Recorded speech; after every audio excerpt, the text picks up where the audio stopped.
Sorry दोस्तों, यहाँ पर प्लस और ये माइनस होता है और इसमें माइनस माइनस होता है। हम लोग ये जानते हैं। हम लोग जानते हैं कि इसमें ना एक भुज होता है, एक कोटि होता है। भुज कोटि डैट मीन्स कि जो एक्स वाला अक्ष होता है उसको भुज कहते हैं, डैट मीन्स कि ये भुज है। और वाई वाला अक्ष होता है जिसको हम लोग कोटि कहते हैं। तो वाई से जो आया है वो कोटि है और जो एक्स से आया है वो हमारा भुज है। यही होता है। तो हम लोग ना हमेशा भुज को पहले लिखते हैं, कोटि को बाद में लिखते हैं। इस चीज़ को हम लोग पहले से ही ध्यान देंगे और उसके बाद ही हम इस चैप्टर में आगे बढ़ सकते हैं। तो पहला क्वेश्चन दिया गया है, ध्यान से आप लोग देखिएगा कि बिंदुओं के निम्नलिखित युग्मों के बीच की दूरी ज्ञात कीजिए। तो सबसे पहले तो हमें दूरी सूत्र आना चाहिए। तो हम लोग ले लेते हैं दो गो निर्देशांक बिंदु अपने आप से, कुछ भी हम ले लेते हैं 3 और 4 और एक ले लेते हैं हम लोग 5 और 6। ये एग्जाम्पल है हमारा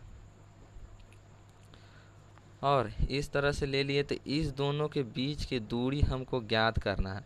मान लेते हैं कि ये हमारा बी बिंदु है और ये हमारा ए बिंदु है और ये दोनों के बीच की दूरी ज्ञात करना है। तो ए और बी के बीच के दूरी ज्ञात करने के लिए हमारे पास फॉर्मूला होता है x2 माइनस x1 का square plus y2 minus y1 का स्क्वायर। इनफैक्ट आप इसको x1 और x1 माइनस x2 भी कर सकते हैं और y1 माइनस y2 भी कर सकते हैं। तो वो आप पर निर्भर करता है और दोनों से आंसर सेम ही आएगा क्योंकि यहाँ पर स्क्वायर है, पावर का 2 है, तो माइनस भी होगा तो वो अपने आप ही प्लस हो जाएगा। तो हम लोग देख लेते हैं।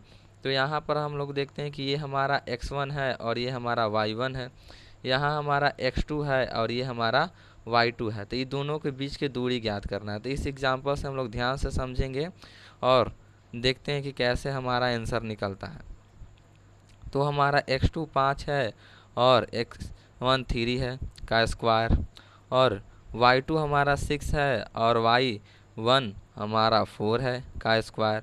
तो दोनों को स्क्वायर करेंगे, उसके बाद इसका हम पहले तो घटा ले गए रूट के जो हमारा ब्रैकेट उसको सॉल्व कर लेंगे। तो हमारा यहाँ पर 2 आ जाएगा, 2 का स्क्वायर और यहाँ पर हमारा कितना आ जाएगा, यहाँ पर भी हमारा 2 ही आ जाएगा, 2 का स्क्वायर। तो इस तरह से हम लोग कर लिए। इसके बाद इसका हम लोग स्क्वायर कर लेंगे तो ये हमारा 4 हो जाएगा, ये भी हमारा 4 हो जाएगा, यानी कि जुट कर हमारा 8 हो गया। अब 8 को आप गुणनखंड करके लिख सकते हो। तो इस प्रकार से भी अब 8 को गुणनखंड कर सकते हो कि 2 से हम गुणनखंड कर देते, ये 4 हो गया और 2 से किए तो फिर ये 2 हो गया और फिर ये 2 से किए तो 2 हो गया। यानी कि हम लोग जान रहे हैं कि यहाँ से जोड़ा बन जा रहा है। तो जोड़ा बन जा रहा है तो हम लोग जानते हैं कि जोड़ा जो बनता है वो रूट से बाहर आ जाता है। तो इस प्रकार से हम रूट से बाहर, और इसका तो जोड़ा बना नहीं तो ये रूट के अंदर ही रह जाएगा, यानी कि 2√2 ये हमारा आंसर हुआ। चलिए अब हम लोग ना एनसीईआरटी के जो प्रश्न हैं उसको कुछ करके दिखते हैं और देखते हैं कि उसमें हमारा हो पाता है कि नहीं। तो पहला क्वेश्चन हमारा है यही जो हम एग्जाम्पल लिए हैं, इसी से संबंधित हमारा पहला क्वेश्चन भी है। बोला जा रहा है कि बिंदु के निम्नलिखित युग्मों के बीच की दूरी ज्ञात कीजिए। बिंदु हमारे हैं पहले, यहाँ पर भुज और कोटि है। भुज हमारा 2 है और कोटि 3 है। फिर यहाँ पर भुज हमारा 4 है और कोटि 1 है। तो इस दोनों के बीच का दूरी ज्ञात करना है। तो हम लोग चलिए ज्ञात कर लेते हैं दूरी को। तो बड़ा ही ध्यान से आप लोग समझिएगा। क्वेश्चन तो बहुत ही आसान है यदि इसको ध्यान से सिर्फ समझा जाए तो, नहीं तो अन्यथा फिर दिक्कत तो हर एक क्वेश्चन देता है, तो ये भी हमको दिक्कत देने ही वाला है।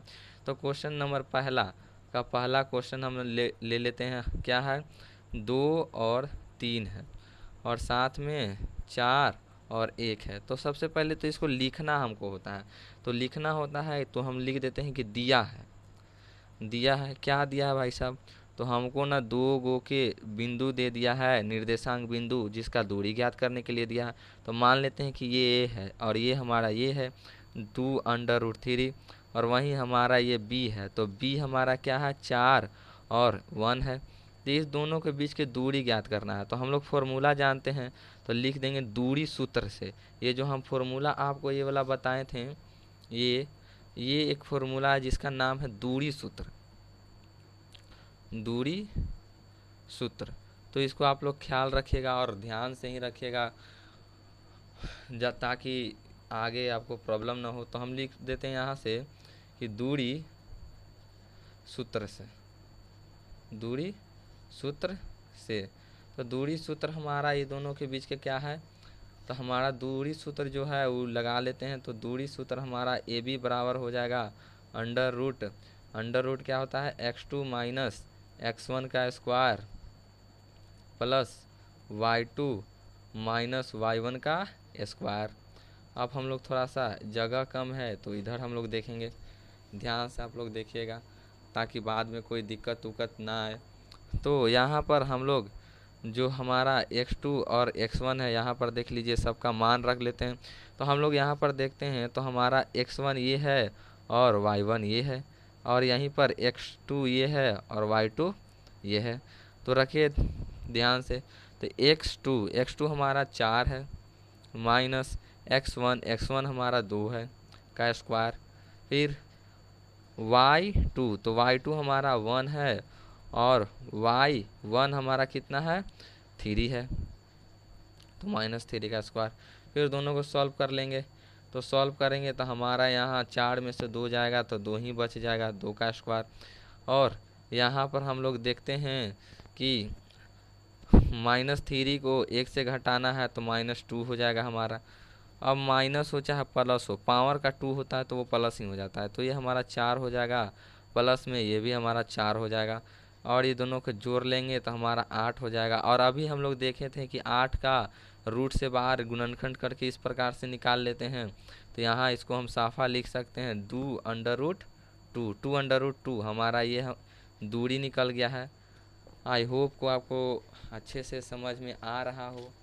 और आगे की क्वेश्चन भी हम लोग देख लेते हैं बहुत ही निरंतरता से। तो दूसरा नंबर क्वेश्चन हमारा क्या है दोस्तों, दूसरा नंबर क्वेश्चन यदि हम देखें तो हमारा ये है -5 और 7, और क्या है हम मान लेते हैं कि ये ए था तो हमारा ये बी हो जाएगा। तो बी हमारा कितना है, तो बी हमारा है -1 और 3। माइनस को थोड़ा सा ध्यान में रखते हैं दोस्तों, क्योंकि माइनस बाद में बहुत ही लोचा करता है और अच्छे अच्छे क्वेश्चन को ना बहुत इजीली गलत कर देता है। तो इसको हम लोग देख लेंगे। तो हम मान लिए हैं क्या, ये है और ये बी है, तो x1 हमारा ये हो जाएगा, y1 ये हो जाएगा, x2 हमारा ये हो जाएगा और y2 ये हो जाएगा। तो a और b बराबर अंडर रूट, हमारा फॉर्मूला क्या होता है दूरी सूत्र, लिख भी देंगे कि दूरी सूत्र से, दूरी सूत्र से। तो दूरी सूत्र हमारा क्या होता है, हमारा दूरी सूत्र होता है x2 माइनस x1 का square plus y2 minus y1 का स्क्वायर।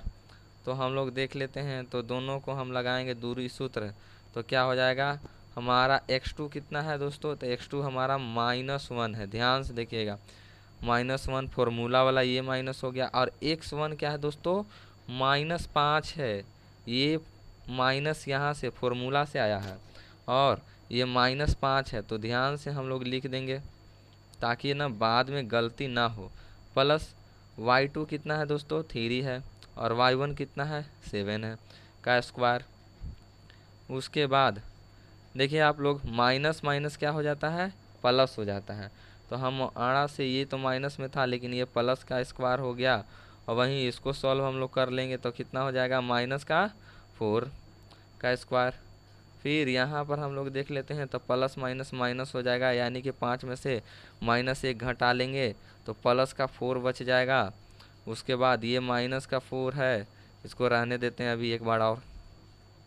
आगे हम लोग चलते हैं, तो इसका निकालेंगे बाहर, तो देख लीजिए ये कितना हो जाएगा इसका स्क्वायर और इसका स्क्वायर, 4 का स्क्वायर 16 हो जाता है और 4 का स्क्वायर 16 हो जाता है, 4 का स्क्वायर 16 हो जाता है। फिर हम लोग इसको जोड़ देते हैं तो क्या हो जाएगा हमारा निकल जाएगा 32, और हम लोग 32 को गुणनखंड करके बाहर निकाल सकते हैं दोस्तों। तो गुणनखंड इसका क्या आएगा दोस्तों देख लेते हैं। तो 32 का गुणनखंड हम लोग करेंगे, 32 2 से लगाएंगे तो 16 हो जाएगा, फिर 2 से लगा देंगे 8 हो जाएगा, फिर 2 से लगा देंगे 4 हो जाएगा, फिर 2 से लगा देंगे तो 2 हो जाएगा, फिर 2 से लगा देंगे तो 1 हो जाएगा। जो भी जोड़ा में आएगा उसको बाहर निकाल देंगे, जो जोड़ा में नहीं रहेगा न निकलेगा। तो ये 2 हमारा बाहर निकला, 2 और 2 यानी एक जोड़ा बाहर निकल गया, 2 निकला, एक जोड़ा भी बाहर निकल गया रूट से तो 2 ही निकला, यानी कि हमारा गुना होकर 4 हो जाएगा, अंडर रूट 2 हो जाएगा। ये हमारा आंसर होगा। बाकी आपको ये पता नहीं चलता है तो आप बोल दीजिएगा, कमेंट बॉक्स में कमेंट कीजिएगा, मैं इस पर डिटेल वीडियो बना दूंगा कि रूट की संख्याओं को जोड़ घटाव गुना और गुणनखंड वगैरह कैसे करते हैं, या फिर पॉइंट की संख्याओं को कैसे करते हैं। तो इस पर आपको हम बना के दे देंगे वीडियो, तो आपकी काफ़ी सहायता हो जाएगी। फिर हम लोग तीसरा नंबर क्वेश्चन देख लेते हैं। तीसरा नंबर क्वेश्चन हमारा ए और बी है भुज और कोटि, जिसको हम ए मानेंगे, और बी हमारा क्या हो जाएगा, तो हम बी हमारा -a और -b है, तो हम इसको a मान लिए, हम इसको b मान लिए। फिर लिखेंगे दोस्तों दूरी सूत्र से, दूरी सूत्र हमारा क्या होता है दोस्तों, तो ए बी का हमको दूरी निकालना है तो दूरी सूत्र लगाइएगा आप। और इससे काफ़ी ऑब्जेक्टिव भी आते हैं दोस्तों। ये ज़्यादातर आपको बोर्ड एग्ज़ाम में, बिहार बोर्ड में तो ज़्यादातर यहाँ से इसको इस चैप्टर से ऑब्जेक्टिव ही पूछा जाता है, मिनिमम 2-3 ऑब्जेक्टिव पूछ ही लेता है। ऐसे सब्जेक्टिव में भी एक आध क्वेश्चन आ ही जाता है। तो यहाँ पर x2 - x1 हो जाएगा का स्क्वायर प्लस y2 - y1 का स्क्वायर, ये हो गया हमारा। तो x2 हमारा कितना है, x2 हमारा यहाँ पर हम लोग देख लेते हैं कि ये x1 है, ये y1 है, और ये x2 है, और ये y2 है। तो x1 कितना हो जाता है, तो x2 हो जाता है -a, ये वाला फॉर्मूला का माइनस हो गया, और x1 सिर्फ a हो गया का स्क्वायर। फिर y2 हमारा हो गया -b माइनस, और उसके बाद y1 कितना हो गया, सिर्फ b। ये वाला माइनस हमारा ये फॉर्मूला का माइनस है दोस्तों, यहाँ पर आप लोग कंफ्यूज मत हो जाइएगा, नहीं तो बाद में और दिक्कत की सामना करना पड़ जाएगा। तो हम लोग जानते हैं कि माइनस माइनस क्या हो जाता है, प्लस हो जाता है, तो हम लिख देते हैं माइनस का 2a का स्क्वायर। फिर यहाँ पर भी हो जाएगा माइनस का 2b का स्क्वायर। उसके बाद हम लोग इसको स्क्वायर करेंगे तो हो जाएगा 4a स्क्वायर प्लस यहाँ पर क्या हो जाएगा 4b स्क्वायर। तो हम लोग को ये दिख रहा है कि 4 दोनों में कॉमन है, बाहर निकाल लेते हैं 4 कॉमन, यानी कि कॉमन इसको लेंगे दोस्तों तो बच जाएगा a square plus b square. हम लोग जानते हैं कि 4 किसका स्क्वायर है, 2 का है, तो 2 का है तो हम इसको बाहर निकाल सकते हैं, तो 2 लिख सकते हैं। अब हम लोग ये भी जानते हैं कि ए बी भी आपस में स्क्वायर है, तो a प्लस बी का होल स्क्वायर भी आप लोग कर सकते हैं, या फिर इतना पर भी आप चाहें तो इसका आंसर लिख देंगे, पूरा का पूरा मार्क्स मिल जाएगा। तो ये भी हमारा आंसर ही है। बाकी बुक का आंसर मिलाना है तो a प्लस बी का होल स्क्वायर कीजिए, या फिर डायरेक्टली a लिख दी a और b लिख दीजिए, तो यही ज़्यादा आंसर सटीक होगा। सही है ये भी।